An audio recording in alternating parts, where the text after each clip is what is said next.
In 1998, a Canadian farmer named Percy Schmeisser found himself in the middle of a legal battle that would change agriculture. Monsanto claimed that he was illegally growing their GMO patented canola. Hi, I'm Carol from Almost 2 Acres. If you've ever wondered what all the fuss is about GMO seeds, especially when looking through garden catalogs, stick around. We're going to discuss genetically modified seeds, what they are, and why the technology around them is so controversial. So let's start with the basics. GMO stands for genetically modified organism, but here's what makes it different from everything else in your garden.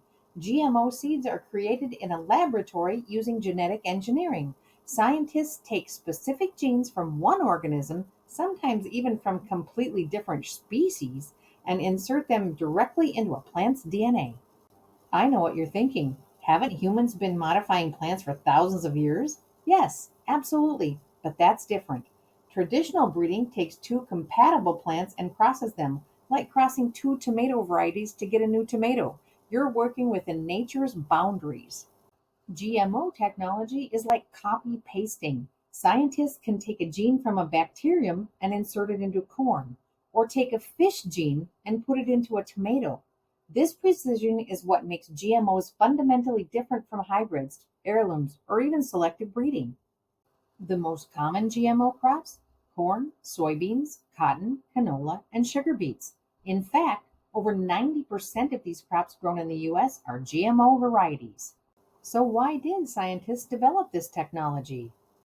First, herbicide resistance. The most famous example is Roundup Ready crops.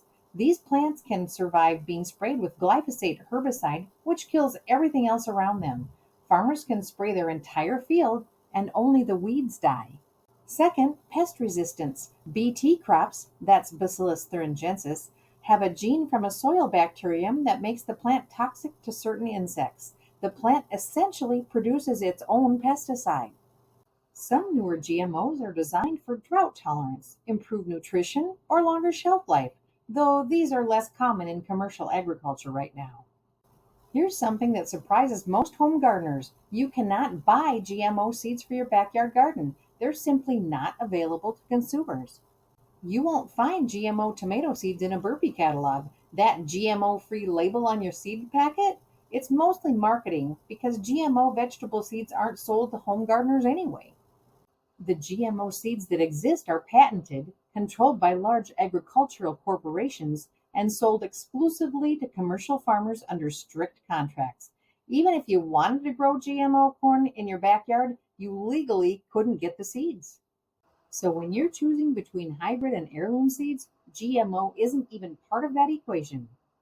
Now, before we move on to the controversial part about GMO seeds, take this time to like and subscribe to my channel.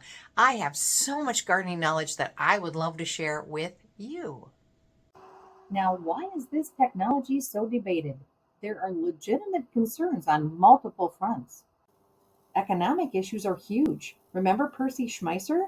Farmers have been sued for patent infringement when GMO crops contaminate their fields through cross-pollination. Plus, farmers can't save seeds. They must buy new ones every year.